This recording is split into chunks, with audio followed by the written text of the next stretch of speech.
Hi കൂട്ടുകാരെ, ഇതാ ഞാനിന്നേ പയറിൻ്റെ ഇല വളർത്താനാട്ടോ പരിപാടി. അപ്പോൾ ഞാനിവിടെ പയർ കുഴിച്ചിട്ടു മഴ മാറിയപ്പോൾ. അപ്പോൾ ഞാൻ മെയിനായിട്ട് പയറല്ല ഇത് ഉപയോഗിക്കാൻ ഉദ്ദേശിക്കുന്നത്, പയറിൻ്റെ ഇല തന്നെ. അപ്പോൾ അതിന് വെച്ചാൽ കുരുന്ന് ഇങ്ങനെ അരിഞ്ഞെടുക്കുക. എന്നിട്ട് വെളുത്തുള്ളിയും ചുവന്നുള്ളിയും കാന്താരി മുളകും കൂടെ കല്ലിൽ വെച്ച് നന്നായിട്ട് ഒതുക്കി കൊണ്ടുവച്ചിട്ടുണ്ട്.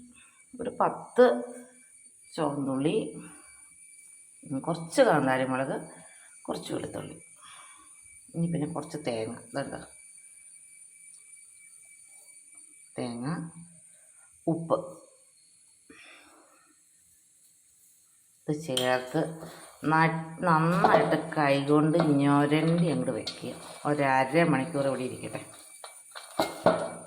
അരമണിക്കൂർ ഇരുന്ന് ഇതെല്ലാം കൂടെ നന്നായിട്ട് മിക്സായി കഴിയുമ്പോൾ പെട്ടെന്ന് ഉണ്ടാക്കാം.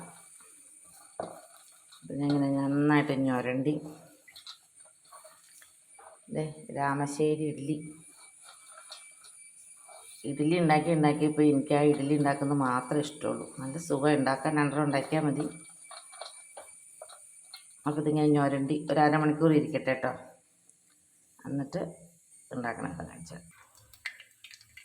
അങ്ങനെതാ അരമണിക്കൂറായി. ഇച്ചിരി മഞ്ഞൾപ്പൊടി തൂവി കേട്ടോ.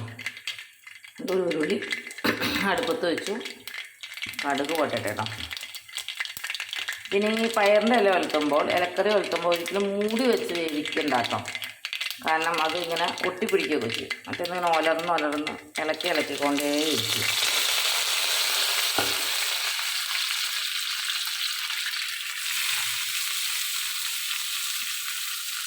ഈ ഇലക്കറിക്ക് ഒത്തിരി വേവൊന്നുമില്ലല്ലോ, പെട്ടെന്നാവും. വളരെ എളുപ്പത്തിൽ ഉണ്ടാക്കാവുന്നൊരു കറി. പിന്നെ മുഴുവൻ എടുക്കുക കേട്ടോ. ഈ ഒരു കൈ കൊണ്ട് ക്യാമറ പിടിക്കുന്നതുകൊണ്ടേ ഭയങ്കര പാടാണ്. അപ്പോൾ ഇതിങ്ങനെ വിടുത്തി വെച്ച് ഇടയ്ക്ക് ഇളക്കിക്കൊണ്ടിരിക്കുക. സ്ലിമ്മിലിടുക. ഒരു 5-10 മിനിറ്റ് കഴിയുമ്പോഴത്തേക്കും ഈ സാധനം വേണ്ടോ. ആഴ്ചയിൽ ഒരിക്കലെങ്കിലും നമ്മൾ ഇലക്കറി കഴിച്ചിരിക്കണം. ഇലക്കറി ശരീരത്തിന് വളരെ നല്ലതാണ്. പിന്നെ എന്തെങ്കിലുമൊക്കെ അല്ല നമ്മൾ ചുറ്റുമ്പുറം കാണും, നമ്മളൊന്ന് അന്വേഷിച്ചാൽ കിട്ടാവുന്നുള്ളൂ. ചീരകൾ തന്നെ പല വിധമുണ്ട്. ഈ പയറിൻ്റെ ഇല വളരെ ഹെൽത്തി ആട്ടോ. പച്ച ഇലകൾക്കാണ് കൂടുതൽ ഗുണം എന്നാണ് പറയുന്നത്. ഇതുണ്ടോ, സ്ലിമ്മിലിടുക.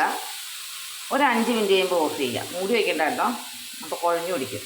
അപ്പോൾ ഓക്കെ. അപ്പോൾ അടുത്ത വീഡിയോ കാണുന്നവരെ ടാറ്റാ.